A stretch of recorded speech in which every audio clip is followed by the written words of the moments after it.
ED ने दिल्ली में Herald house की इमारत में यंग इंडियन के कार्यालय को सील कर दिया है और वजह बताई गई है कि तलाशी के दौरान कार्यालय में कोई भी उपलब्ध नहीं था और इसलिए वो तलाशी पूरी नहीं कर पाए।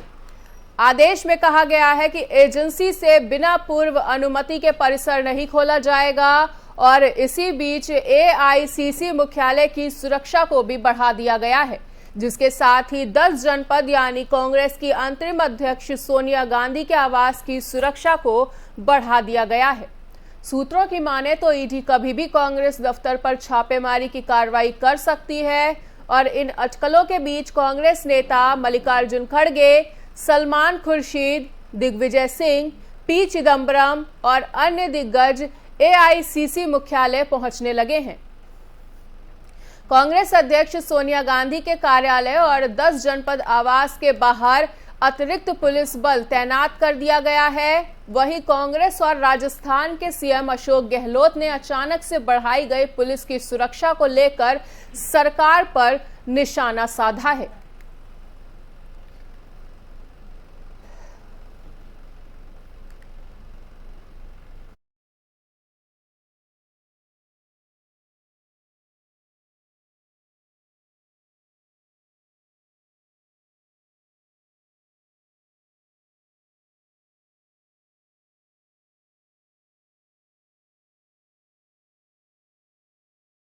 के जीतेंगे इन अंधेरों से।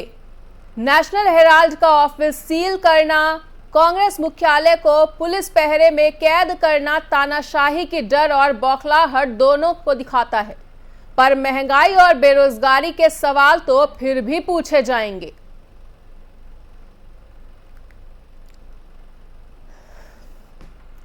कांग्रेस मुख्यालय एवं 10 जनपद को पुलिस छावनी बनाने की आज की कार्रवाई अघोषित आपातकाल है।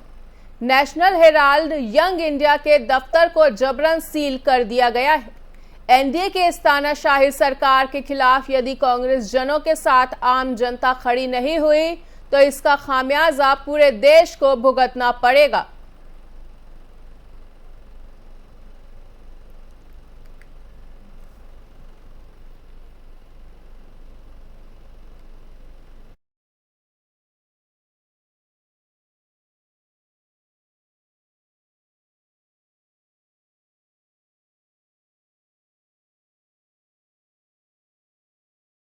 कांग्रेस नेता राहुल गांधी में बीजेपी पर एक बार फिर से हमला बोला है और उन्होंने कहा है कि सब कुछ पसंदीदा बड़े व्यापारियों को देना चाहती है। Is BJP wants that nothing in India should be made by small and medium businesses. They want that everything should be made by 2 or 3 of their favorite big business people. That is why they changed these rules. Their entire idea is to take the money out of these people's pocket, right, and put it into rich businessmen's pocket. Thank you very much. Symbol of Mahatma Gandhi, sir. What about your thing, sir? Huh? What about you think, sir? Symbol of Mahatma Gandhi, sir. Charkha is Charkha. The wheel is the symbol of Mahatma Gandhi. It's also the symbol of Emperor Ashoka. It's a historical symbol. Sir, do you think that the central government has made a mistake by allowing? This is not a mistake. The point is that they want to take away what is theirs and give it to 2 or 3 of the biggest industrialists. Right? So in India, if you look at, for example, Notbandi, demonetization, you look at GST, you look at farm laws, every action of theirs is about taking away things from poor people, weaker people, and handing it to the biggest. Money laundering मामले में गिरफ्तार किए गए शिवसेना सांसद संजय राउत की ED हिरासत आज खत्म हो रही है। वहीं उन्हें आज ईडी की विशेष कोर्ट में पेश किया जाएगा।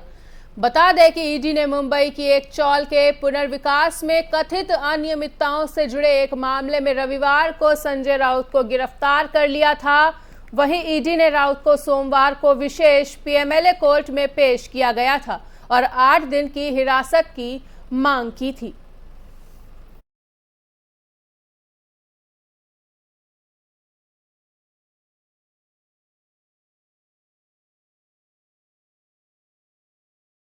प्रधानमंत्री नरेंद्र मोदी आज गुजरात के वलसाड़ में कई विकास परियोजनाओं का शिलान्यास और उद्घाटन करने जा रहे हैं। वहीं पीएम मोदी वर्चुअल तौर पर जुड़कर इन सभी कार्यक्रमों में शामिल होंगे।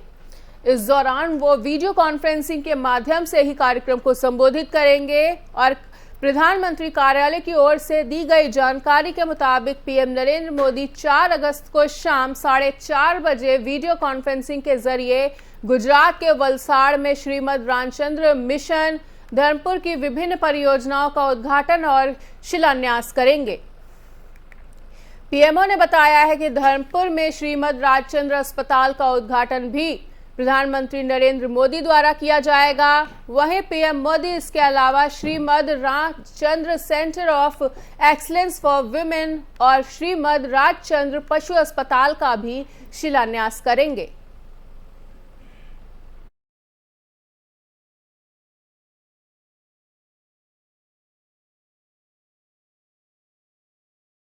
दिल्ली सरकार ने आजादी के अमृत महोत्सव को खास बनाने की तैयारी की है और आज विश्व का सबसे बड़ा मानव तिरंगा बनाने का वर्ल्ड रिकॉर्ड बनाना है।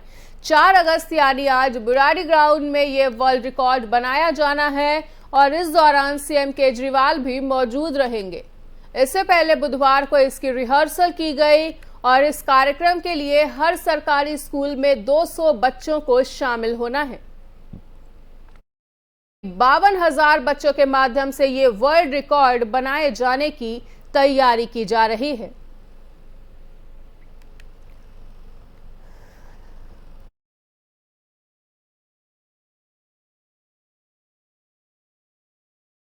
के कमजोर होने पर वित्त मंत्री निर्मला सीतारमण ने राज्यसभा में बयान दिया है कि रुपए का प्रदर्शन दूसरी करेंसी के मुकाबले बेहतर है। There is no collapse of the rupee. I'm just picking up on what the honorable member has said. Indian rupees fluctuations are more versus the dollar, the US dollar.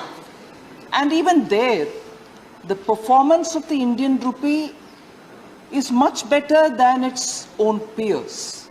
We've withstood the impact of the US Fed's decisions much better than any other peer currencies. And actually, if you compare Indian rupee versus other currencies, it's appreciating in its value. So let us please understand the context and speak about the Indian rupee. There's no collapse, sir. Honorable member, I would like to assure you, through you, sir, there is no collapse of the Indian rupee. And also to speak about the reserves coming down. We are still somewhere in the range of 500 and let me give you what I had of this morning.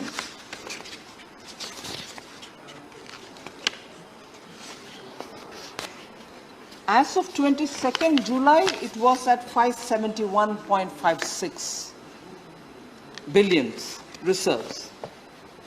And therefore, it's not a small amount. Yes, some, when it was in the range of 600, and now it's come down to in the range of higher ends of 500, 571 and so on, we are still comfortably placed.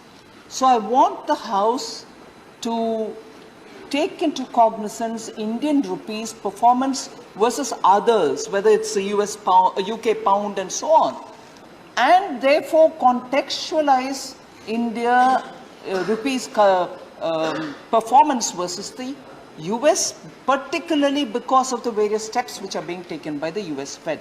So there's no collapse. It is actually finding its natural course. There is फिलहाल इस वक्त के bulletin में इतना ही। प्रदेश और दुनिया की बाकी खबरों के लिए देखते रहिए FM न्यूज़।